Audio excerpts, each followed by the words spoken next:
Estamos de volta com o programa Eclésia dessa noite. O programa Eclésia que nós estamos falando nessa noite sobre as ordens menores, também conhecido como ministérios. Já falamos sobre algumas dessas ordens menores que não estão mais usando atualmente. A igreja já botou em desuso em relação ao rito latino, né? Porque nos ritos orientais ainda permanecem algumas delas. Eu estou usando inclusive de exemplo a minha vida mesmo, que aconteceu comigo no último domingo. Eu recebi as ordens menores e também o subdiaconato, de acordo com a tradição maronita, já que eu participo de uma paróquia maronita há quase 10 anos. Ainda a gente vai botar algumas imagens disso, vou explicar certinho que a gente vai chegar lá.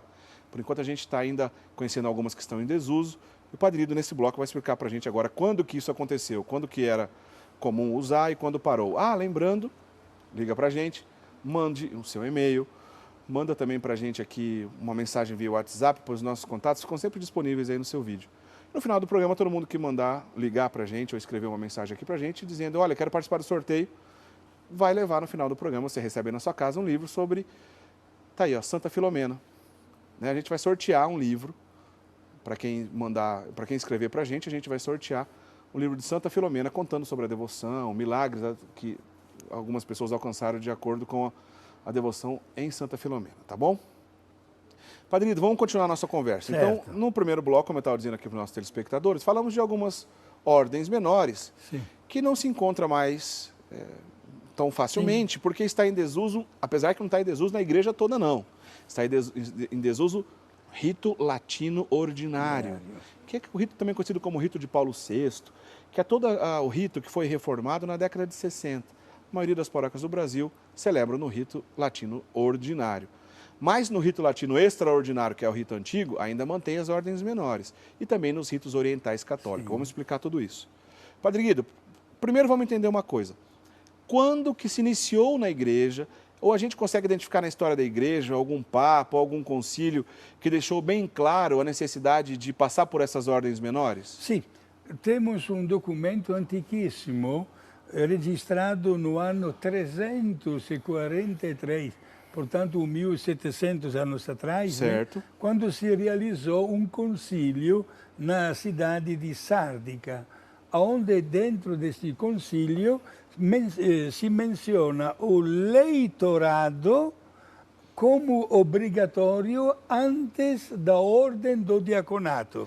Quer dizer, leitorato é uma ordem que a gente vai comentar agora, ainda não falamos sobre ela, mas era uma ordem menor que então estava em que ano que foi, Padre Guido? 343. Já no ano 343 a igreja já estava documentando sobre essa necessidade. Antes do concílio de Nicéia, antes. Não, Nicéia foi 325, foi depois, logo depois. Né? Portanto, pouquinho tempo depois. Tempos antiquíssimos, né? Início da igreja.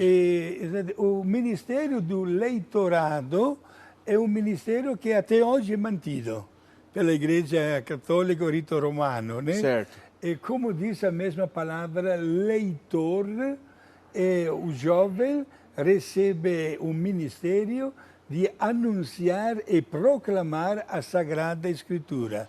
Ou seja, aquele que vai poder ler, fazer as leituras da missa. As leituras, como também no salmo de meditação. Certo. E como símbolo recebe exatamente o lecionário. Ô Padre Guido, é mais comum, a gente vê no dia a dia das nossas paróquias, são os leigos mesmo que vão acabar fazendo as leituras.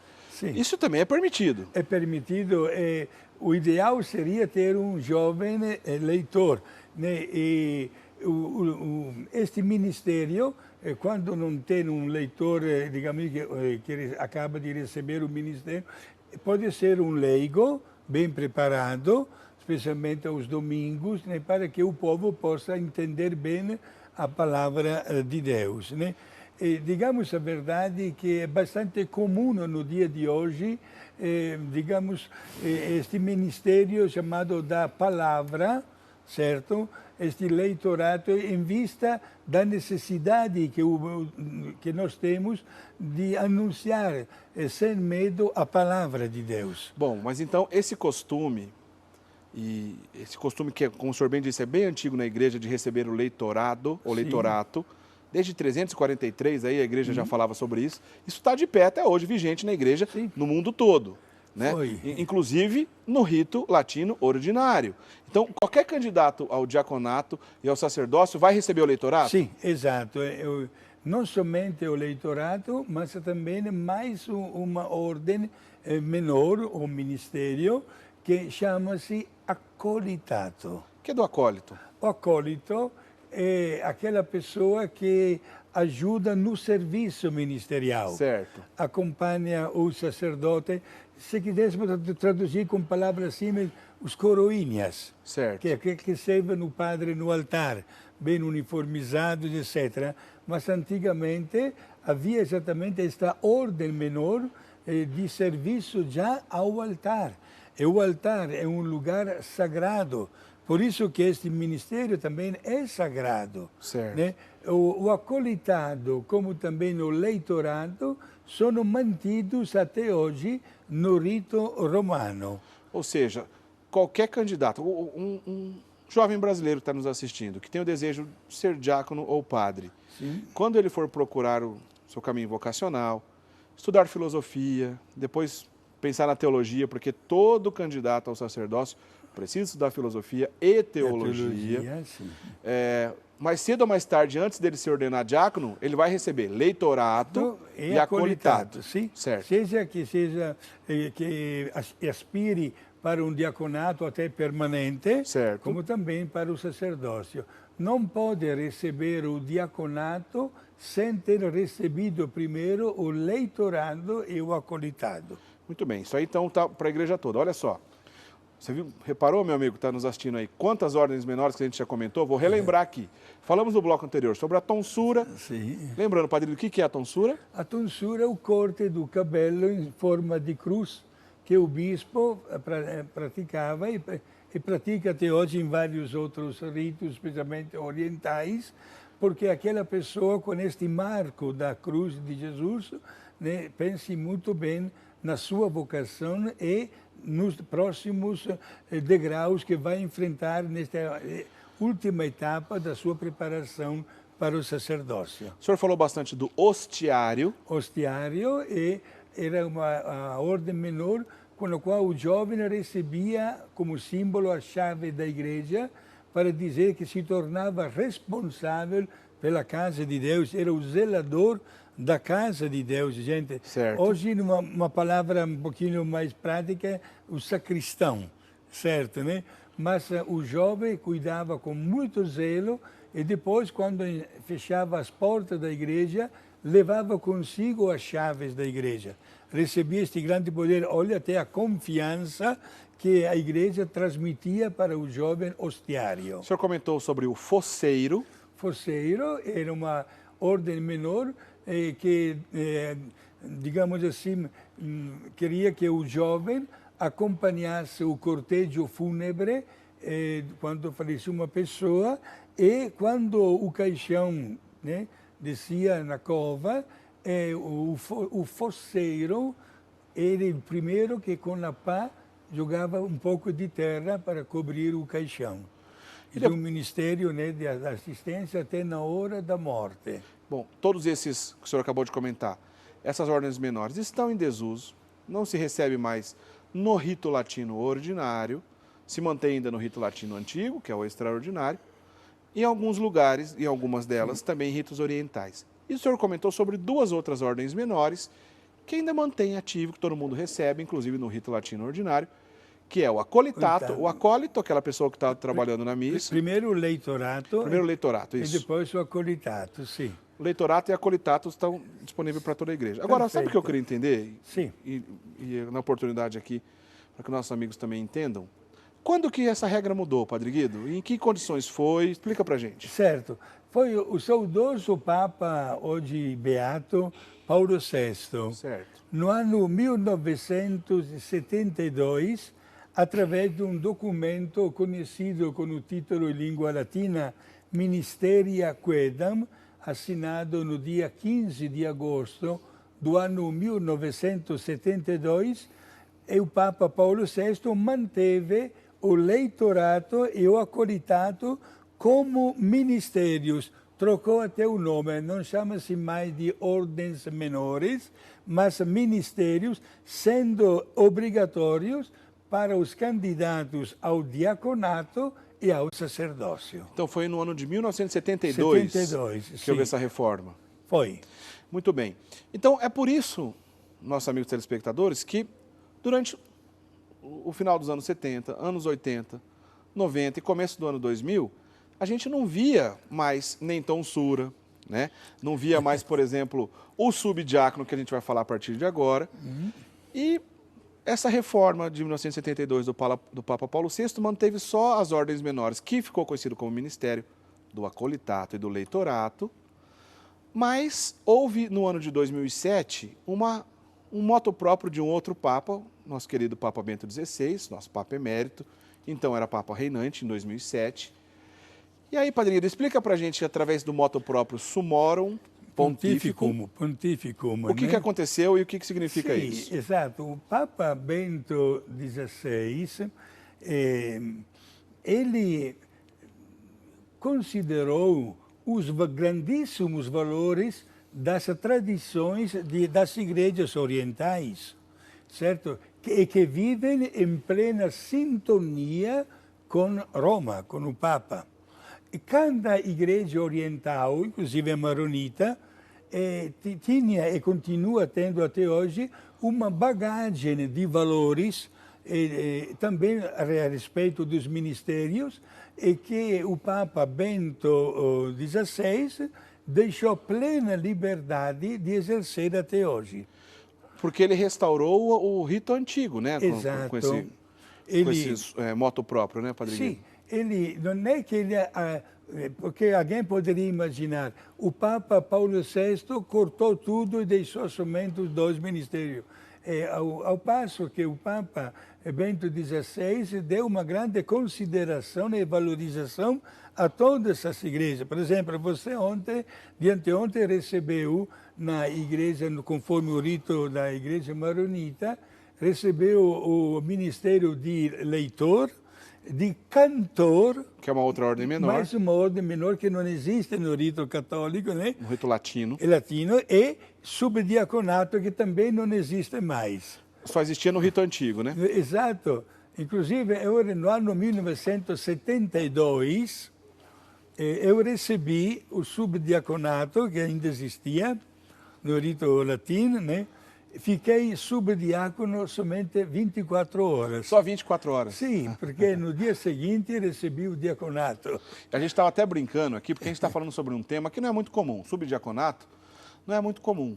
E a gente tem a graça de ter um programa católico onde duas pessoas que estão na bancada receberam o subdiaconato. Exato. Eu recebi agora, no último domingo, e o Padre Guido recebeu em 1972. 72, bem naquele ano, só alguns meses antes que saísse o documento do Papa Paulo VI. Porque se fosse depois do documento, o senhor não teria recebido mais o subdiaconato. Eu lembro até hoje aquela noite muito bonita, né? Porque o subdiaconato era a última das ordens menores que se recebia, certo? Sendo que no dia seguinte, com o diaconato, não somente aquela grande solenidade, mas sobretudo a imposição das mãos sobre a cabeça de cada um de nós, né? E nos tornamos diáconos. Agora, alguém poderia dizer, padre, o subdiaconato o que seria? É uma ordem inferior ao diaconato, que significa serviço, é uma maneira também de ajudar o serviço do sacerdote. Poderíamos dizer, Eric, sem exagero, que a palavra acólito, né, respeitando o ministério do acolitato, substitui um pouquinho o subdiaconato. São ministérios até que parecidos, a gente pode dizer assim. Exato. Ô Padrinho, eu só quero fazer uma recapitulação assim, porque esse tema, a gente falou de tantos ritos, nomes e datas assim, é um pouco confuso. Então vamos passar aqui uma rápida lembrança. Olha só, desde o Concílio de Trento, que a gente citou aqui o Papa Pio V, o senhor lembra de cabeça a data do Concílio de Trento? 1545, o 1563, durou 18 anos. Então, desde o Concílio de Trento, lá no século XVI, onde a Igreja acertou um monte de detalhes ali que tinham alguns problemas na época, porque a gente está falando da Contra-Reforma Católica, logo depois da Reforma Protestante. Então ficou estabelecido que no rito latino, aquela missa, conhecida como missa de Pio V, ou tridentina, por causa do Concílio de Trento, Sim. era o rito oficial da Igreja Latina. todos os outros ritos que tinham mais de 200 anos na igreja permaneceram. Então, a Igreja Católica, também no rito latino, não tem um único rito. Daquele período do século XVI até 1972, agora do nosso século XX, 1972, o rito latino oficial era a missa tridentina. Mas lembrando que todos os outros ritos que tivessem mais de 200 anos continuaram sendo válidos. E todos eles têm a mesma dignidade diante da igreja. Não existe um superior ou inferior. Todos eles são dignos, são missas válidas, ritos válidos. Quer ver? Eu vou dar um exemplo. Lá na diocese onde o Padre Guido nasceu, o Padre Guido nasceu na cidade de Milão. Lá tem um rito próprio, né, Padre Guido? Sim. Como é que chama o rito próprio de Milão? Ambrosiano. De Santo Ambrósio. Santo Ambrósio, sim. Então, por exemplo, o bispo da diocese onde o Padre Guido trabalha, até hoje, até nos dias de hoje, preside a missa no rito ambrosiano. E não no rito latino convencional, como a gente está conhecido, né? Dentre os ritos latinos, tem outros ainda. Rito bracarense da diocese de Braga, por exemplo, em Portugal. Os cartuchos, os religiosos cartuchos da Ordem de São Bruno, têm também um rito próprio. Então, quer dizer, dentre o rito latino, existem algumas divisões. Algumas divisões e alguns tipos, melhor dizendo, né? Algumas tradições. A partir de 1972, quando na verdade a reforma litúrgica começou na década de 60. 1972 é a data certinha onde foram reformuladas as ordens menores. A partir da reforma litúrgica da década de 60, onde o rito latino ordinário passou a ser conhecido como rito de Paulo VI, esse rito que está vigente na igreja, tudo o que aconteceu anteriormente, a igreja aboliu? Não. Ele esteve presente em algumas comunidades, né? O rito de Pio V. Só que passou a existir dois ritos latinos, ordinário e extraordinário. Em 2007, como a gente disse agora há pouco, o Papa Bento XVI autorizou que pudesse retornarmos ao rito antigo. Então, os dois ritos são válidos e estão presentes na igreja. Tem algumas comunidades, por exemplo, a gente vai falar disso com calma a partir de agora. Aliás, vamos botar uma foto, Padre Guido, desculpa, o Bruno, nosso diretor, chamando o nosso diretor de Padre Guido. Tá vendo, Padre Guido? A gente conversa tanto aqui. O Bruno Bergamo, que é nosso diretor. A gente tem uma foto, se não me engano, da Administração Apostólica São João Maria Vianney, que é uma comunidade aqui no Brasil que tem autorização, por exemplo, para usar o rito antigo. Lá, eles mantêm essas ordens menores, inclusive o subdiaconato. Não é isso, Padre Guido? Sim, exato. Nós sabemos que existem várias destas tipos de congregações, né? Certo. No mundo. E graças também à inteligência, à sabedoria e, sobretudo, ao equilíbrio do Papa, né? E, através do seu magistério, ele quis marcar a sua presença, inclusive o Papa mesmo entrou mais de uma vez nestas casas religiosas e celebrou conforme o rito deles, né? Porque todos são válidos e dignos. São né? todos válidos e dignos e vivem em perfeita sintonia exatamente com o Santo Padre, o Papa. Por favor, põe uma foto pra gente aí, Bruno. Olha só. Tá aí, ó. Lá no centro é o Dom Rifan, um bispo brasileiro. A sede da administração apostólica São João Maria Vianney. São João Maria Vianney, no estado do Rio de Janeiro. Rio de Janeiro, exato. Né? Então, por exemplo, a gente está vendo nessa foto aí, Padre Guido, lá no centro o bispo, tem alguns sacerdotes ali do lado, e também tem subdiáconos. Ali, à esquerda ali que usam a tunicela. A tunicela era do subdiácono. A dalmática era do do diácono. Sim. Olha também o pormenor do manípulo, que o subdiácono já recebia. Tá que é um tecido que fica no braço esquerdo. Ali, né? Exato. Veja bem, essa foto é atual, é no Brasil, né? Não é antiga. Eles usam o rito antigo, ainda até hoje, tem a permissão para usar o rito antigo. Sim. Mas então, por exemplo, o Dom Rifan lá no Rio de Janeiro ainda mantém esses costumes porque ele usa o rito antigo, então lá se ordena subdiácono, todas as outras ordens menores que estão em desuso no rito ordinário, como se trata do rito extraordinário, ainda acontece. Ou seja, Padre Guido, aquilo que a gente estava dizendo aqui no começo do programa, essas ordens menores, elas não foram abolidas na igreja toda, né, Padre Guido? Absolutamente. Permanecem atuantes até nos dias de hoje.